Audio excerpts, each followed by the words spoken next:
a une actualité absolument passionnante.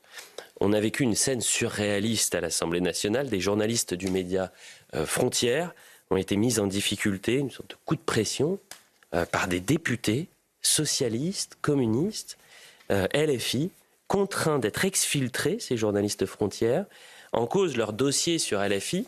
LFI, le parti de l'étranger. Et avant de vous donner la parole, je voudrais qu'on voit une courte séquence où vous avez une journaliste qui va être malmenée par une députée socialiste qui s'appelle Claudia Rouault. Elle va prendre des coups de coude carrément.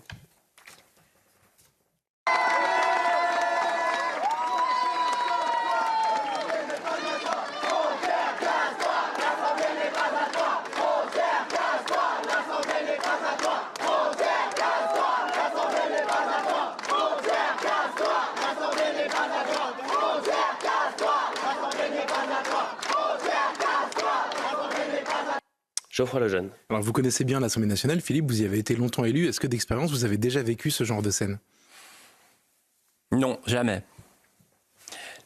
Un jour, Jean de Lipkowski m'a raconté, c'était un homme délicieux, très cultivé, il m'a raconté qu'il avait été choisi par Gaston Defferre et René Ribière, ça vous dit rien parce que c'est trop vieux pour vous, 1967, pour arbitrer un duel. Bien sûr. Un vrai duel. Ils se sont battus et jusqu'au sang, enfin. Et c'est lui qui a arrêté le duel, parce que Ribière a été 2 fois blessé par Defferre. Tout ça parce que Ribière avait insulté Defferre, qui lui avait répondu « espèce d'abruti ». Voilà. Et donc, à l'époque, ils sont allés du côté de Neuilly, dans un champ, et ils se sont battus en duel, voilà. Mais là, ce qu'on vient de voir, c'est très intéressant à observer. D'abord, je voudrais dire que moi, je suis un lecteur assidu de Frontières. C'est remarquable.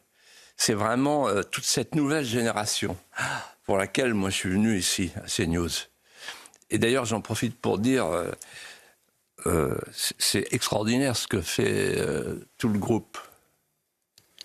Parce que vous avez tous ces jeunes journaux, tous ces jeunes magazines, tous ces nouveaux talents, Causeur, L'Incorrect, etc., ils sont tous là. Éric Tegner, c'est un garçon qui intervient, un journaliste qui intervient sur CNews, toujours brillant, toujours précis, incisif, habité. Et donc, j'étais outré, j'étais scandalisé de voir la scène que nous avons vue. Et en fait, si on prend un tout petit peu de hauteur, il y a 2 leçons de se précipiter caillebotter, comme disent les chimistes.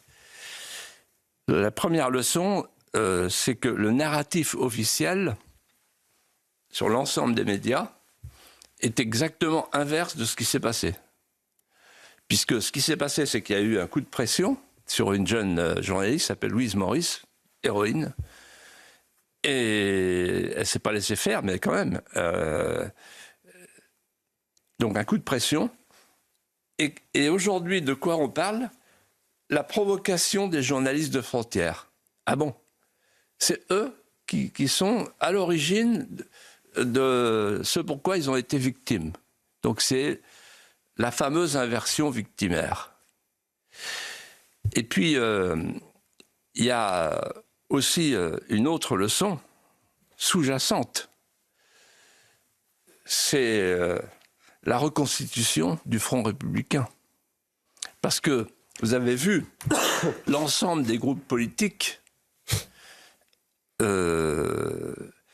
qui a condamné, en fait, et le coup de pression et la provocation. En d'autres termes, Madame Braun-Pivet a expliqué « Oh là là, on va revoir les accréditations ».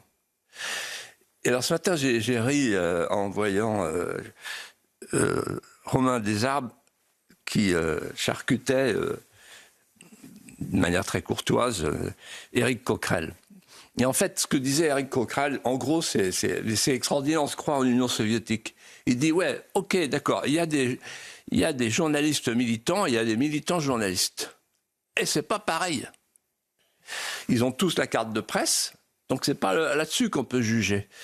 Alors, les journalistes militants, ils sont à gauche, Et les militants journalistes, ils sont à droite.